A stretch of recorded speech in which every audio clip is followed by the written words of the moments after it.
Welcome, everyone, to the final webinar in our Leadership in Practice series. Over the past several weeks, we've explored how leaders engage communities, communicate effectively, and navigate difficult conversations. Today, we'll bring those leadership skills together as we discuss advocacy for community impact, and how leaders can also represent community needs while building trust that lead to lasting change. It's been a pleasure to have Elise facilitate the series. We're excited to learn from her one final time today. As always, we encourage you to participate actively by sharing your experiences and questions in the chat. We'll answer as many questions as time allows and follow up afterward if needed.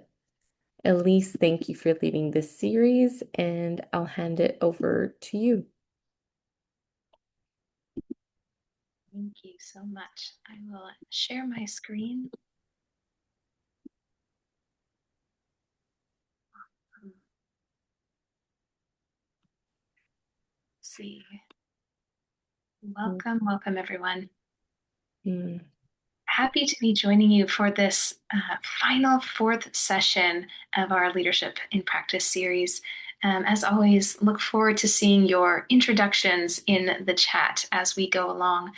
As Govinda mentioned, this is the last three sessions have really built out the skills and have built this foundation of what we will talk about today. So how we engage communities in the first session, how to actively listen, how to navigate difficult conversations.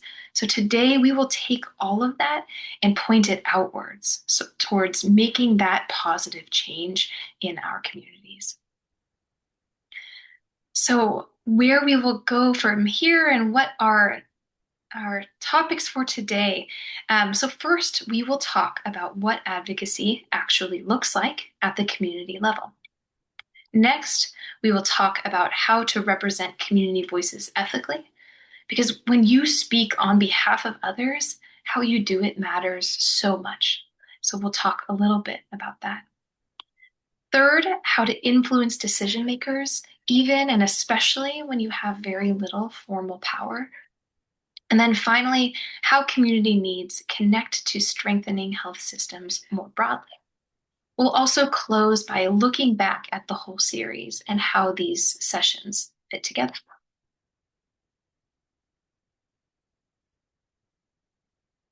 So I'll check the chat as always as we go along. And yeah, thank you for adding in your country, and all the emojis are fun to see come in. So to get us started, we will start with a definition. So advocacy is the act of publicly supporting a cause, policy, or idea on behalf of yourself or others. So an advocate creates awareness and takes action to address those issues that are impacting the community. This means ensuring access to resources and opportunities. So essentially making sure that people aren't left out, making sure they have access to something they should have access to, and challenging those barriers that stand in the way. It means empowering others to take action in addition to speaking on their behalf. And this last point is really important. Advocacy is not only about you taking action or speaking out, but one of the most powerful things that you can do to help other people is finding ways for helping them speak out themselves. So advocacy is not only about one person or one issue. It is about moving beyond the individual to instead understand the bigger picture. Who are the organizations involved? What is the wider community saying? What are the policies that are going to shape what is possible? So sometimes the issue in front of you is a lot bigger than the one person it's affecting. So it's helpful to take that step back and ask, is this just happening to one person, or is there a larger pattern in play? So would love to hear in the chat, what are the ways that you are an advocate? Or what does advocacy look like for you? And feel free to write in the chat or come on mic. So what are the ways that you are an advocate, or what does advocacy look like for you?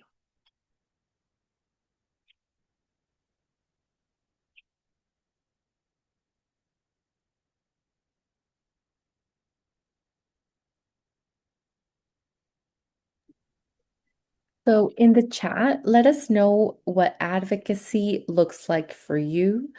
This can be just a couple words to let us know.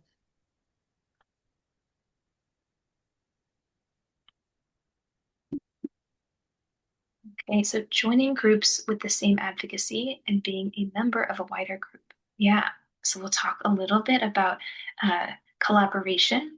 That's exactly right. Encouraging others to take initiative and feel responsible and take responsibility. hmm Yeah, so both on behalf of ourselves and others. Standing for others, voicing out on behalf. Yeah, being the voice of the voiceless. Yeah, this is a great start. Thank you for some of that participation.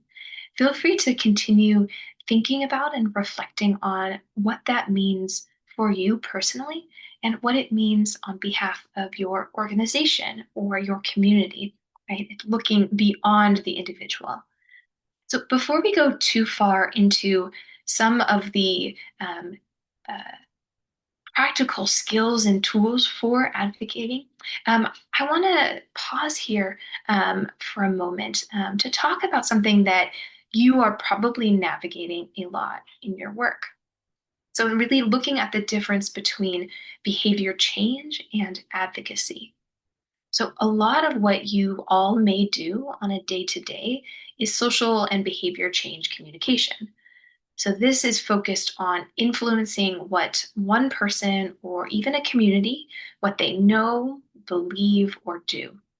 So, this is often done through communication and engagement. These are topics that we've focused on in previous sessions.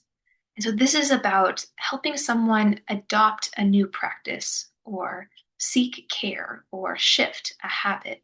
And this is really important work. But advocacy is a little different here.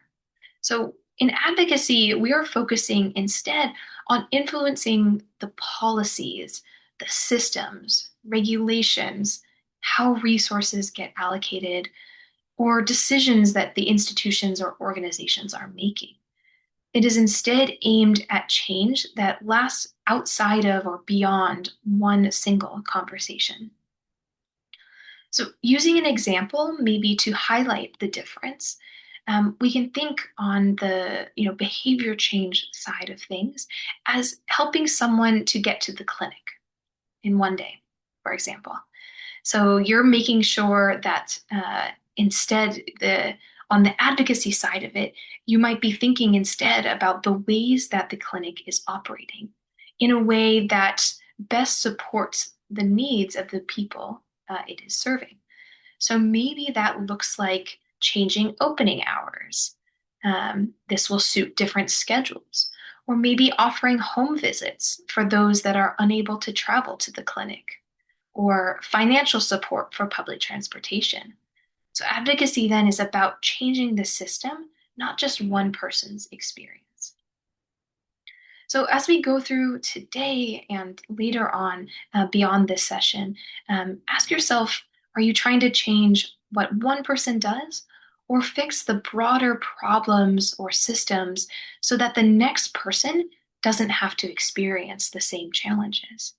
Both are really valuable, are really important, but they're not quite the same and they might require different approaches. Okay, so looking at the chat, making sure there are no questions. So let's talk about what some of those approaches are and what that looks like. So, in practice, there are three different areas that we will talk about today: so collaborating, campaigning, and mobilizing. So think of these less as separate boxes, but more as a rough sequence. They often build off each other, though maybe not in a linear fashion. So collaboration, often a more quiet, behind the scenes approach, and it's often the most ongoing. So this is about building your base. You are working with others to address a shared issue. And the question to ask is, who else cares about this issue? Bring them together. Maybe it's other health workers, teachers, faith leaders, community groups. Bring them together so that when an issue arises, you're not addressing it alone. Campaigning. This is a little more visible. This is where you shape the message. You are creating awareness and educating others about an issue. So that a wider audience can understand and care about it. And third, mobilizing. This is often the most public, and it's usually the highest effort as well. This is where that awareness raising turns into coordinated activity or action. So when people hear the word mobilizing, some might think or picture a protest or a demonstration, but I want to be clear that that is not necessarily what I mean. And depending on where you're working, what your context is, that might not be appropriate or safe at all. So, mobilizing can just as easily mean organizing a community event, or running a workshop, or gathering people to attend a meeting together. The point here is a coordinated action, not only one specific form of it, like demonstration, but what is that coordinated effort coming out of it? And so mobilizing can feel like a large and daunting task. So I encourage you, pick a small, achievable action. Don't try to do everything all at once. And then after you've mobilized your base, taken an action, make sure you follow up and then keep taking more actions. A lot of advocacy effort fails when nothing changes right away and then the momentum is gone. So if you try something, if it doesn't produce that immediate result or immediate outcome, it doesn't mean it failed. It just means it is a first step, maybe not the last one. So keep trying new things. And then remember that advocacy doesn't come without risk as well.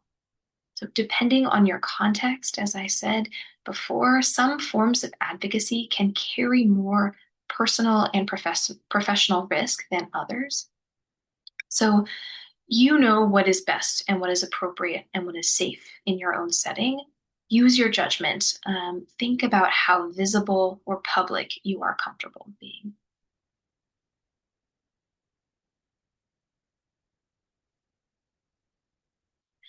So let's make this a little more concrete with an example. So the scenario we can look at is several children at a local school have gotten sick after drinking from a nearby water source. So collaborating. This is when the health worker, the teacher, the parent, they all separately notice that the kids are getting sick. Instead of addressing it on their own, maybe they set up a meeting together to discuss how to address it. So now they've built their base to work from. To campaign, then they go off and they create a poster. They want to inform others. Maybe they post this information at the school, at the clinic, at the market, outside the water source. Maybe they share it electronically in messaging and social media groups. It's the same message posted everywhere. You want to make sure that message is consistent so it doesn't get diluted or it doesn't change as it spreads. And then perhaps as a form of mobilizing, the group can attend the next village council meeting together to formally request that that water source be tested and closed until it is declared safe. So notice what is happening then across these three steps. So one person is noticing something, and then it becomes a group. The group becomes that shared message. That shared message then becomes a specific, concrete ask made by those people coming together. And then also note who is doing the advocacy work. So, sending around a message to create awareness of the contaminated water source, and then going to the village council to request that the water is tested, this does not require a formal position of power. We'll talk more about the strategies for advocacy in a moment, but before we do, let's spend a moment talking about how to represent voices ethically.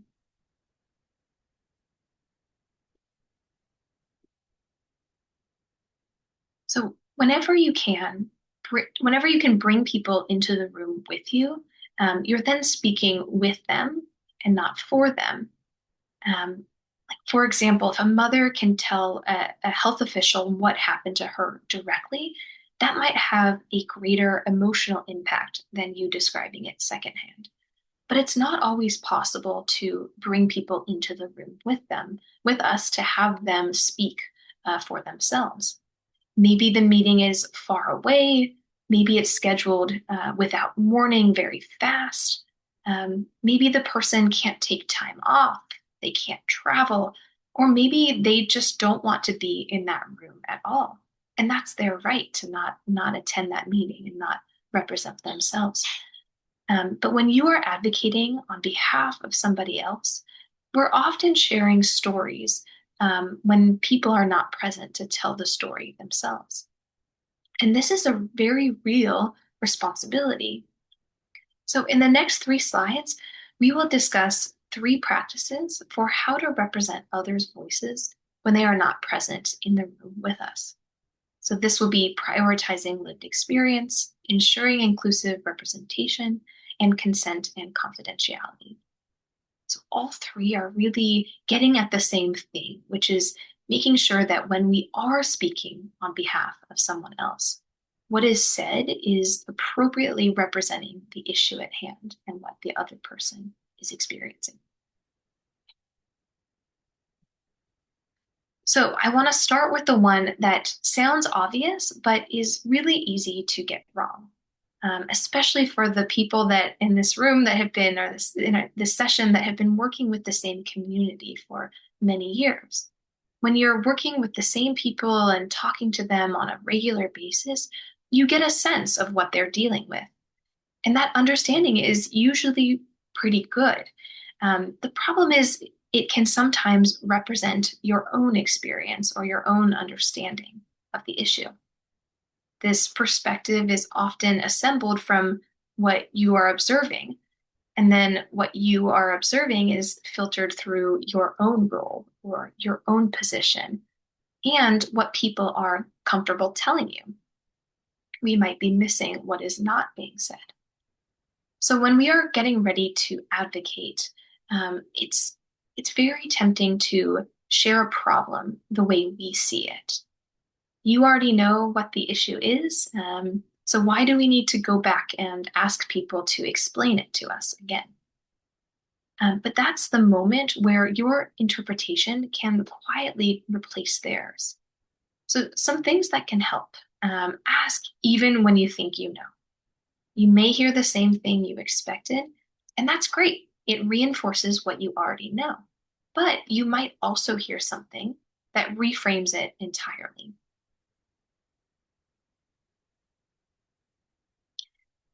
And where you can, use people's actual words, not the summary of what they meant, but sometimes a direct quote can be really powerful when meeting with a decision maker rather than something that is paraphrased. And the last one here is one that most of us skip. And honestly, I have skipped it myself. It is hard to remember and hard to implement. But follow up. Tell someone what happened with their story. Following up makes someone feel like they contributed to something rather than feeling like something was taken from them or extracted from them. The next we'll talk about is inclusive representation. So this is about whose experience is then included.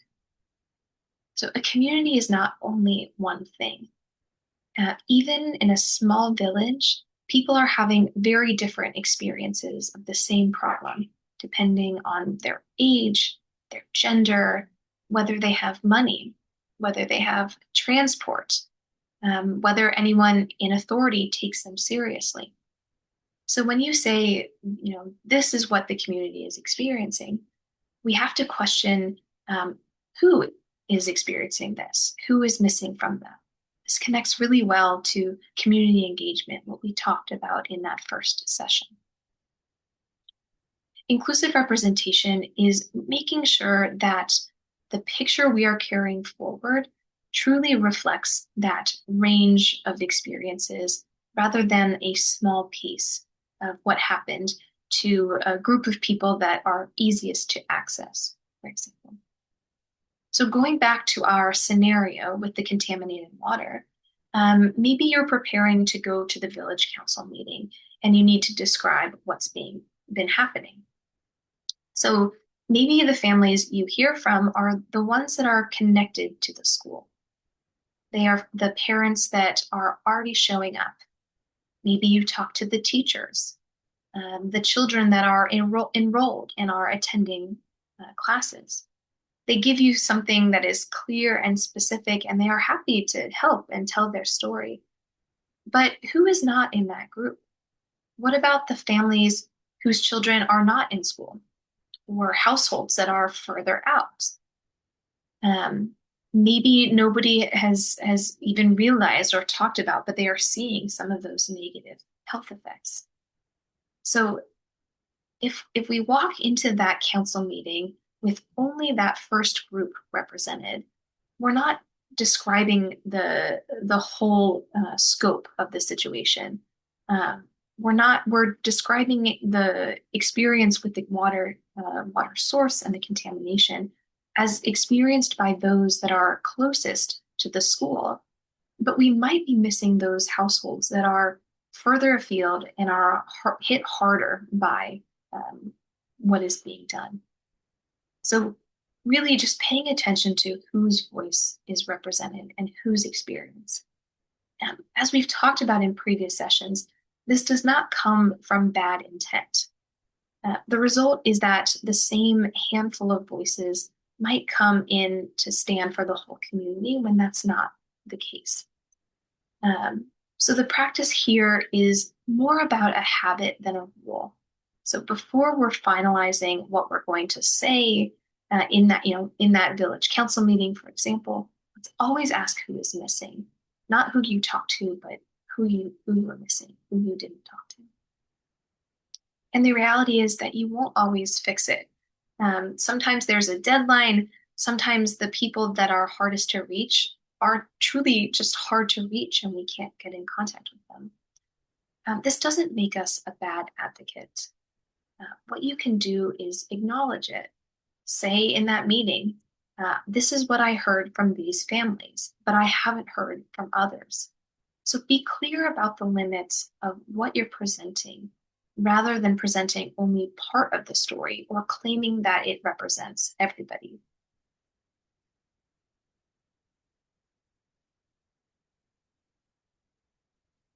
Yeah, thank you for the Sister Marianne. There's a temptation that we bring our past experiences in another place and assume it is the same as where you've been in the past. Yeah. Yeah, certainly something to be mindful of. Thank you. I just want to jump in and say that Sister Marianne works with a lot of immigrants. She is in the Philippines, and so I know she has a lot of experience with a wide range of different people from different types of communities.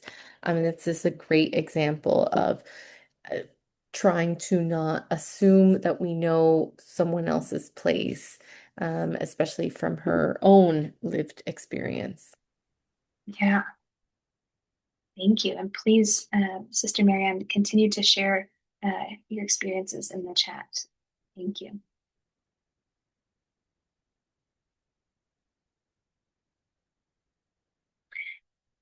Okay, next, this last one, consent and confidentiality. This one has real consequences attached to it. So when you are sharing someone's story, you're not the one who lived, you will not be the one that is living with what is happening next. So you get to go home. That person, that story that you represented, they are still in the community. That story might now be known among others when it otherwise was not. So, depending on the type of advocacy work, what that story is, maybe that's an illness or a family situation or a conflict with someone powerful, that can follow people. So, the person whose story it is, they get to decide how their story is used. Not because it's something that is nice to do or a nice principle, but because they are the ones that have to face that very real risk. So, two things that people can often get wrong here. The first is in the details. So, you often don't need the name or the village or the specific circumstances to make a point. But these details sometimes slip into the conversation anyway, because they make the story more vivid or more personal. So we always need to ask ourselves whether and which details help our argument and which ones don't, and when we can leave those out. The second is treating consent as something you only get one time. So someone that tells their story in their home, they're glad that you will use it, but then maybe 6 months later, you're presenting to a room full of district officials. It's a different room, it's a different audience, different consequences. They may or may not have agreed to it. They agreed to something else in a different use early on, 6 months prior. So go back. It can be a simple conversation, a quick WhatsApp message. See if it is okay to use their story again. The answer is oftentimes yes, but we still need to ask because it is still their story, and we still need to gather their consent here. So I will pause here for a moment. These are the kind of the three bucket areas that I want to talk with you about with how to make sure that we are ethically representing other people's stories. So I'll pause here for questions before we move on, or comments or experiences before we move on to talking about influencing decision makers.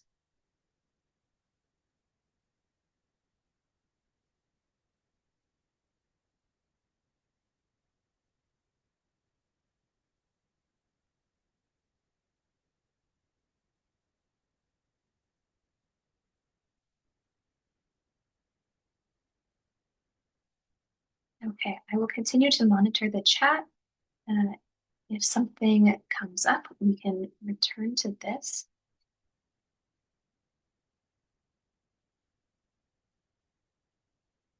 But until then, we will move forward and talk a little bit about advocacy in practice. So, oftentimes in advocacy work, we are approaching a decision maker.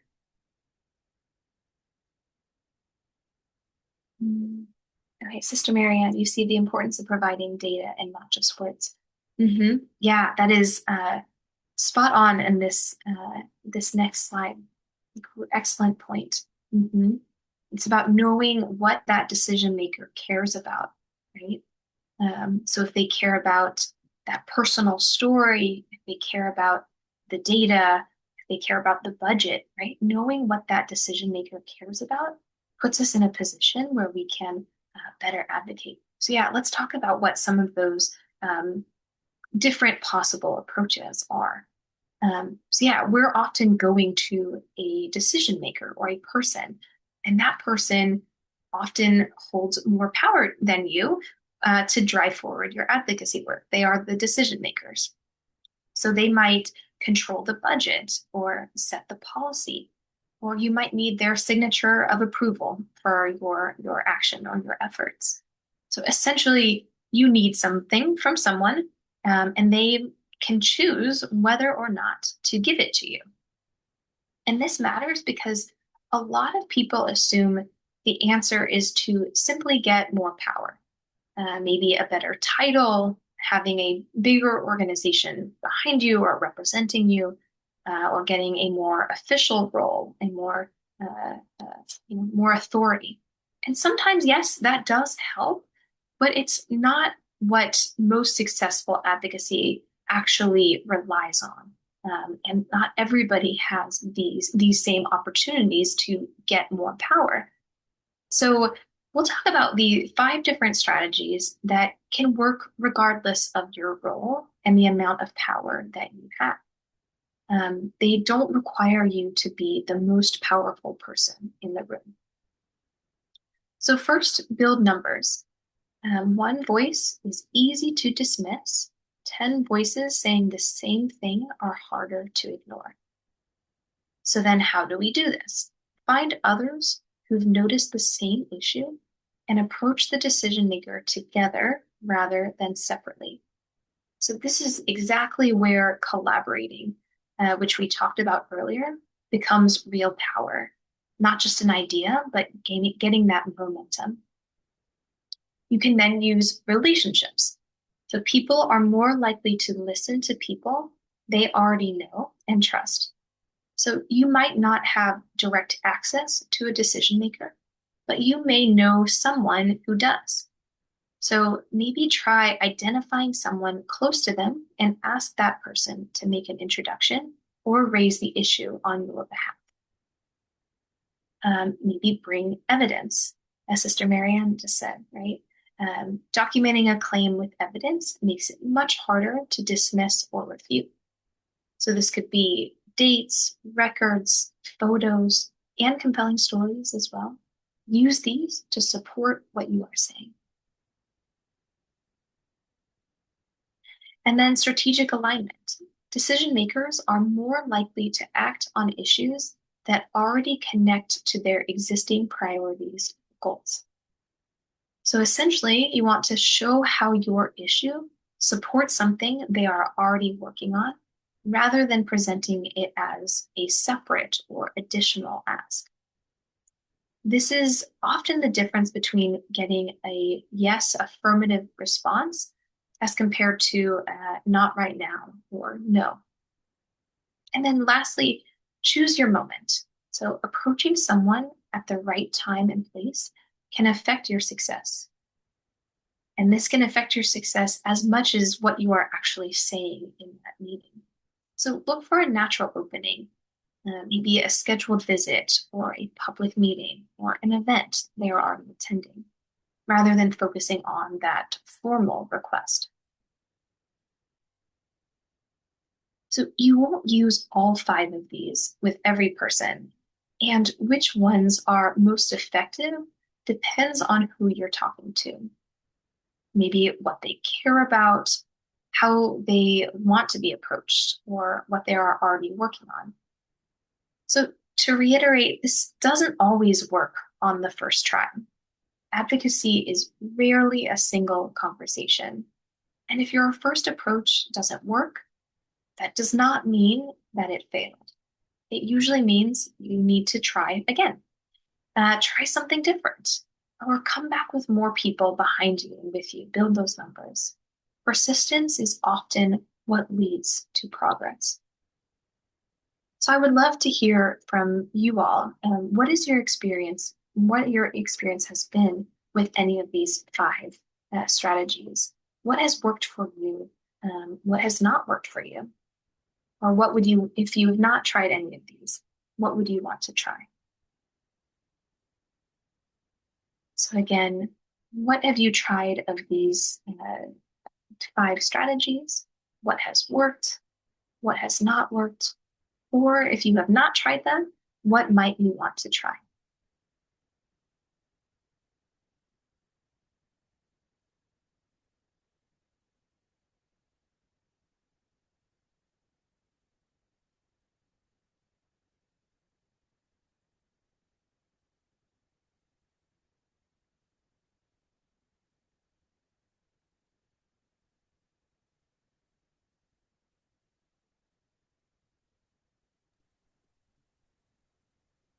Again, don't worry about making your example very specific because I know that all of you use relationships every day and you bring evidence to funders and you share your data.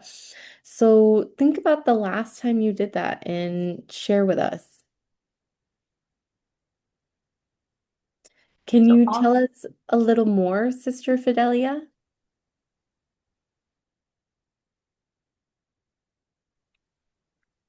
Okay, yes. Um, when I coordinated a program for children and young people with disabilities, we started initially by just giving direct support to the individuals, but prompted by the donor to use a different approach that would make more impact. We went into advocacy for a disability law alongside other um, organizations, and eventually the law was passed and a commission set up. So today, people with disabilities have a voice and they don't have to wait for other people to speak on their behalf. beautiful example. Thank you. Welcome.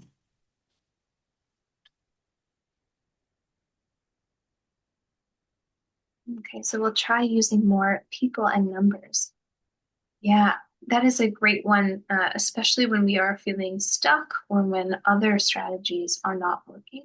And we can also think about the way that um, we are building numbers. So that could be more people in a meeting or more people requesting, or maybe it is um, having a petition that many people sign or many organizations sign, or maybe it is having more people sending in individual requests in for the same thing, so that those decision makers and those leaders see that many people are also writing in about the same thing. So there's a lot of different strategies or ways that we can be thinking about each of these as well. Yeah.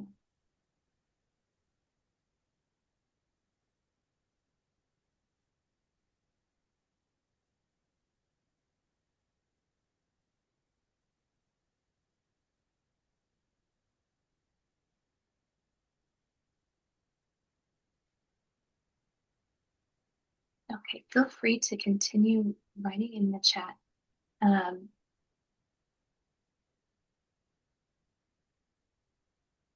and sharing experiences. So, um, oh, oh, great, one more. Okay, Sister Marianne, you've tried using relationships, and what you do is visit government agencies and meet key people. You take time to attend events and are sponsored by these agencies. Wonderful. Yeah, so uh, using those relationships to set up those meetings, me perhaps, and meet with those key people. I'll have an example in a moment as well of how to use relationships to get in front of key decision makers. So that is a great way to, and then it also makes sure that you come into that meeting with rapport already built and with trust behind you because you have that established connection or that network. Thank you for that example.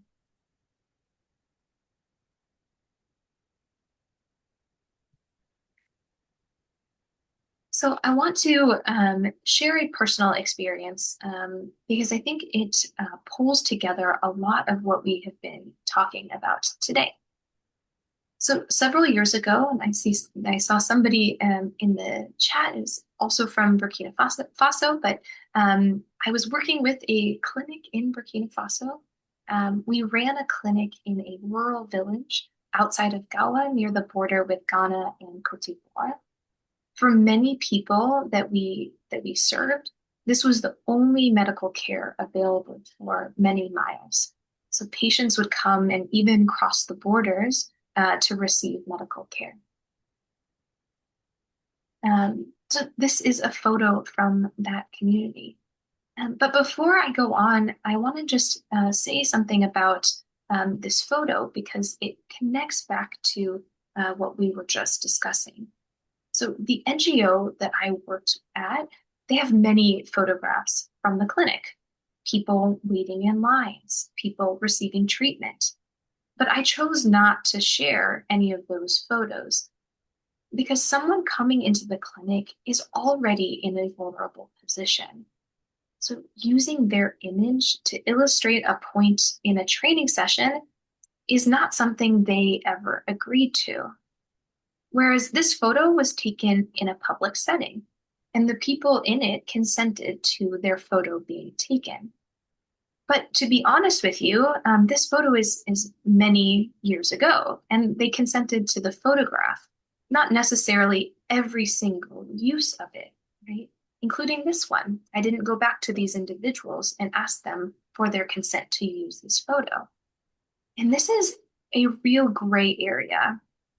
And I don't want to pretend like I have this all figured out and resolved, um, because, in preparing for this session, I thought a lot about which photos to include.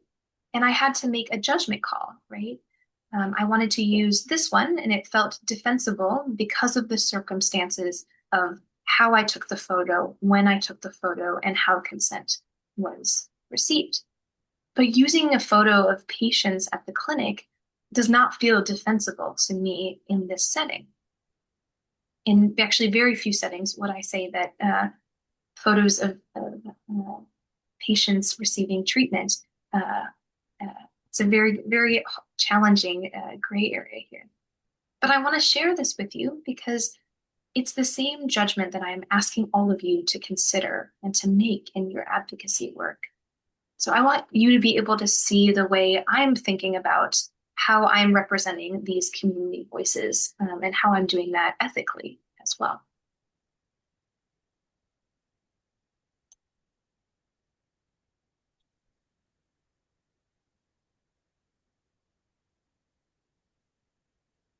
So going back to this community, so most of us will default to solving what is right in front of us. One person needs help, and so we help them, and then we move on to the next person. And most of the time, that is exactly right, and it's such important work. But as I said earlier, sometimes what looks like one problem is actually a sign or a pattern of something bigger. So the moment that you notice the pattern uh, is happening, that more things are happening, that's when we need to shift into advocacy and focus on that bigger thing, not just the person in front of you. So taking this example from Burkina Faso, or carrying this forward. So we saw that a patient arrived at our clinic with an unfamiliar skin infection, and it was a really serious one. So our doctors and nurses, they really didn't even know what it was at first. And it was incredibly difficult to treat. It was expensive, it was time consuming, and the patient needed their wounds dressed and treated daily for many days in a row. So this was the one instance coming into our clinic. But then it kept happening. It was not only one person anymore. A reoccurring pattern emerged and more cases appeared. And because people were traveling long distances to reach us, they were staying for many days of treatment, this became a significant hardship on the people we were serving. And then meanwhile, the treatment was consuming a huge portion of our budget, not because it was a single medicine, but that the single medicine was not expensive, but because it took so much of it day after day. And then a new government regulation came, and this changed things entirely. So to access a reduced price for the medicines that we needed, the clinic then had to provide a pharmacist that had specific training. So without getting into too much of the details, the nuanced, challenging policy, essentially we were running a small rural clinic with few staff and a low budget this was not feasible for us to hire new staff with the proper training or even send our staff back through their education to get more training. And then but without that reduced price, our medicine budget essentially doubled overnight, and it quickly became a system issue. So at this point, it was no longer about serving one patient. Our advocacy became twofold. So first, we wanted to create awareness of the infection, of the disease, what was happening. And second, it was about this policy that would leave future patients with this illness and others more restricted in their access to treatment. So that's where the shift happens, right? It's how do I help this one person to how do I change the system more broadly? So I went to advocate with the local government on a trip of mine to Burkina Faso. So there was a new governor recently elected, and he agreed to meet with us. There was no formal meeting request. This was a friend of a friend situation, like was described in the chat, using those connections to get a meeting with him. And when we got there, it was during his tea break. So advocacy does not always happen in these like formal approaches and formal requests for meetings. Sometimes it's in an informal one, through a relationship or at an odd hour, or in a setting that doesn't necessarily look official. So if we had insisted on going through a proper appointment, I don't know if we would have been able to meet with the governor.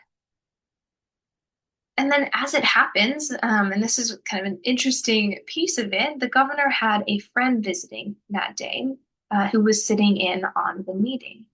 And as we described this illness, this infection, his friend spoke up. He said he had the same infection several years ago, and he showed us his scars on his hands. And that changed the conversation completely. So suddenly, this was not an abstract policy question. Instead, his friend, the governor's friend, had lived it, and he told him it was serious. So all of a sudden, this personal connection, he began taking a real interest in this illness. He came to our clinic himself. We invited him, and he spoke at a community health day where we were raising awareness about the illness. They brought in news reporters from local news stations that we would have not otherwise had access to. And while I came in ready with data and that formal ask or prepared to cite the policy of what changed recently, it turned out that it was that personal connection, and I could not have planned for that. And so I tell you this, it was a very lucky moment, but our preparation also put us in a position where we could then use that luck to our advantage, that we came with the data and the information and the policy ready to cite, ready to go when that luck pushed us forward. So yes, we are lucky, but unfortunately, the policy did not change. So the medicines continued to cost a fortune, and we were limited in how much we were able to do at the clinic and had to make some really serious decisions about how to move forward. And so we did not win the thing that we went in asking for, but we did get something very real, different, but still very important.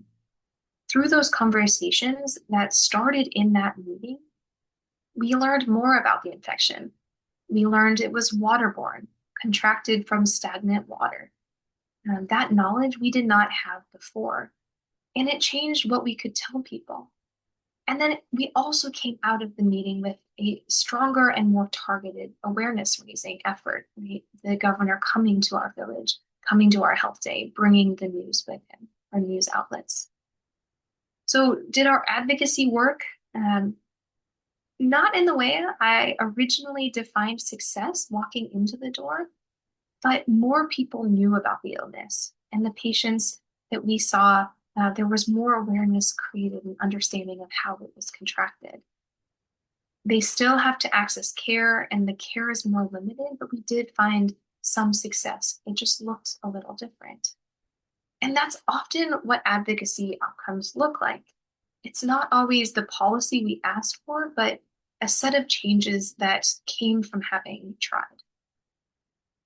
And so I share also a photo of some of our clinic staff in the clinic as well. These are the pharmacists that worked in our clinic.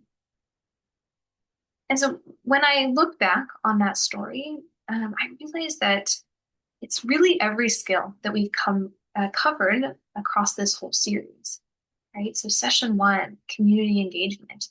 I stayed connected and engaged with the community enough to notice the pattern emerge. If I hadn't been close to that community, I might not have noticed the trend, and our staff might not have noticed the trend. Session two, active listening and communication.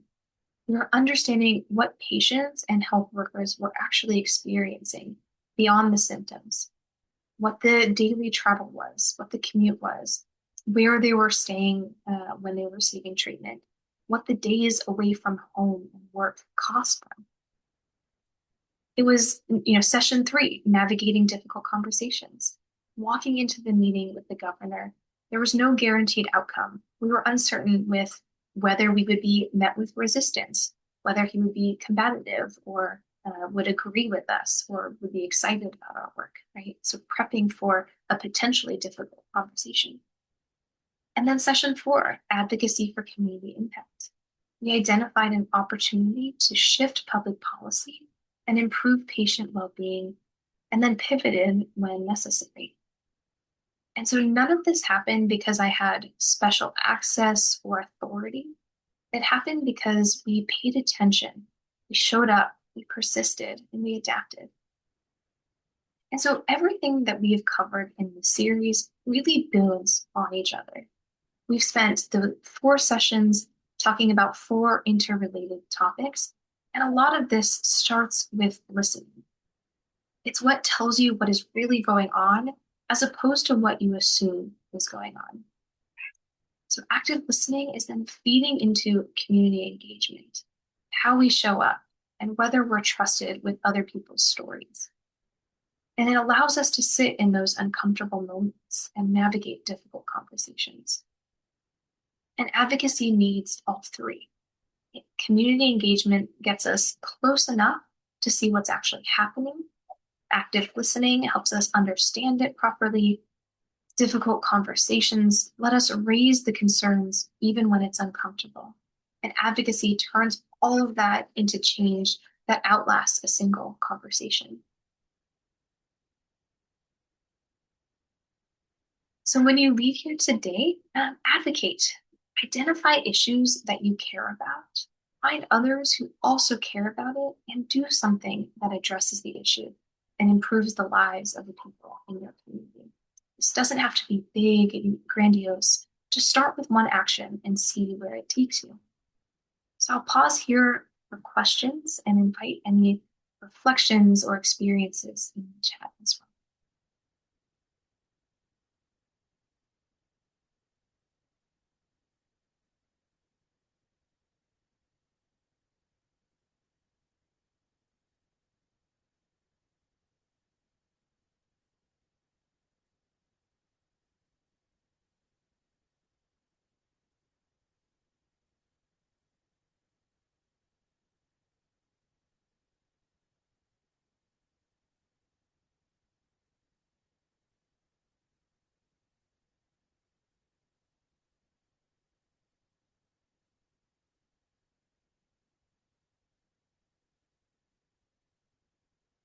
If there are no questions, I also welcome you to share a takeaway in the chat as well. So advocacy is more than just social change, but influencing policies that have long-lasting impact on the lives of people. Thank you.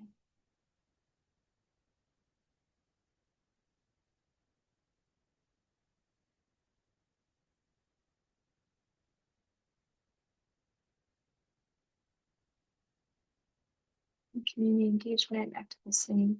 navigating difficult conversations, and unofficial advocacy. Yeah.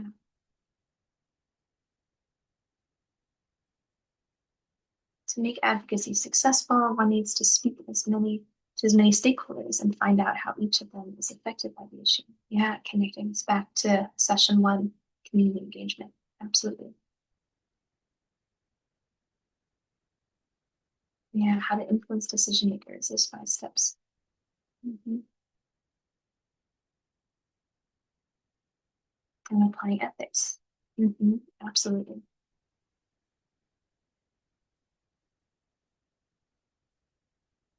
Well, as you continue to write in your takeaways, I want to thank you all so much for your time, your engagement, your reflections, your experiences across these 4 sessions, and for all the work you do in your communities every day. It's been a pleasure spending these 4 sessions with you all, and I will turn it back over to Vinda, unless there are any other questions that come in. I'm seeing a lot more activity in the chat. Thank you so much. You can also tell us what's one thing you'll do differently after having attended this webinar series as I wrap up. I've also shared in the chat a post-webinar survey. You can click on it now and it will open, but you will also receive it in the email with the slides in English, the slides in French, and all of the other material. We are so grateful for your attendance. This is, if we can take a moment to reflect on the 70 plus people that have been coming in and out of this event from all over the world to learn about this important topic, coming together, taking time out of your work. And I just know how special that is, and I appreciate you and your time. Um, we are at the end of our series. Thank you, Elise, for sharing your expertise with us throughout the series. And thank you to everyone who participated over the past 4 webinars.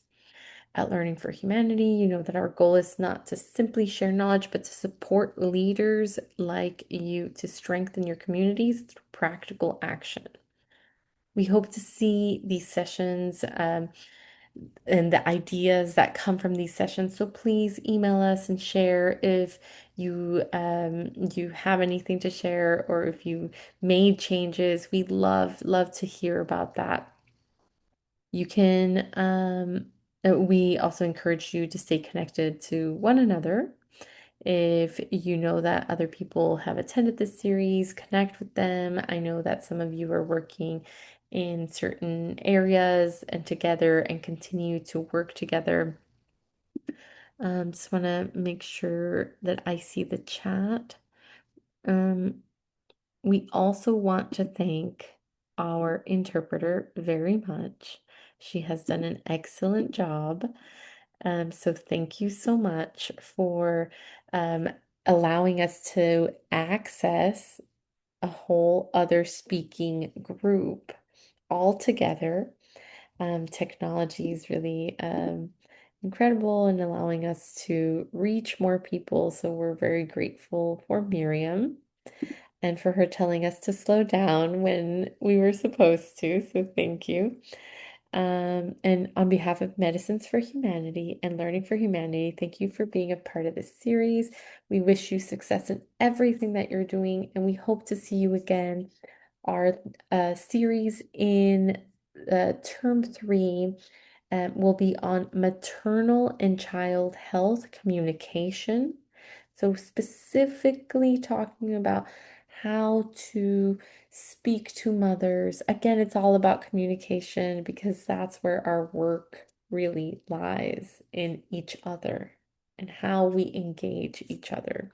So, it will be maternal and child health communication. I look forward to having all of you there. Please turn on your cameras to those who haven't left yet.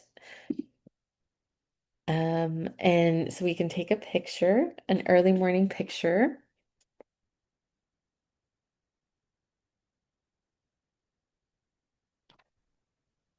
And the Zen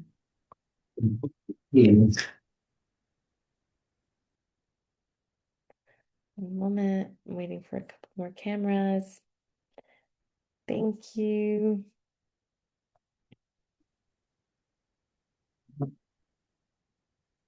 And 1, 2, 3. One more, since we have a couple pages. Oh, and that's it. I'll send the image as well. Thank you. You'll get my email in just a couple of hours. I hope everyone has a wonderful day. Bye-bye. Bye-bye. Thank My you. sisters and health workers, change makers. Thank you. Thank you. Bye. Oh, I really missed